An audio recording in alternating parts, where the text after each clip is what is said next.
Harry Makita was a sobering-up shelter worker at the Braddock Alcohol Rehabilitation Service in Tennant Creek for 21 years until it suspended him in March 2019. Braddock was his whole life. They simply took it all away from him.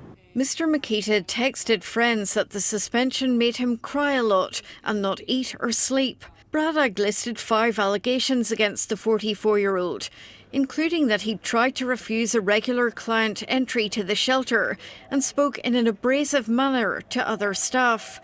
3 weeks later, it wrote to him saying an investigation had returned adverse findings and he would need to attend an interview to show why he should not be dismissed.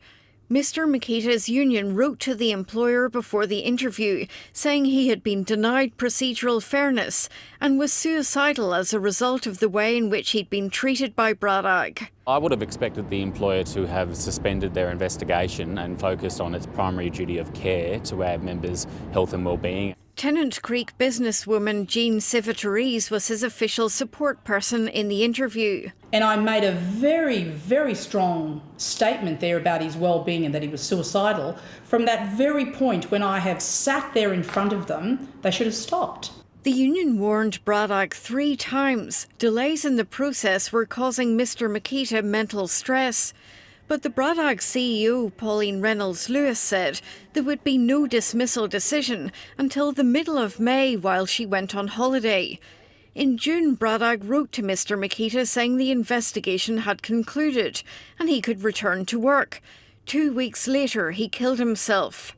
His friends are questioning whether the disciplinary process amounted to bullying. Irrespective of getting that letter, in like 3 months, the damage was done. An employment law expert says disciplinary matters should be dealt with in a timely way. Employers should be taking steps to make the employee's situation no more adverse or no more detrimental to the employee's mental health and well-being.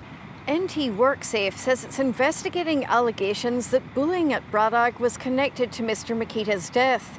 Pauline Reynolds-Lewis has denied there was anything improper or bullying about the disciplinary process, but she declined to comment on the record.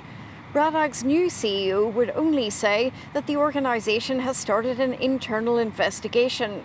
Jane Barton, ABC News.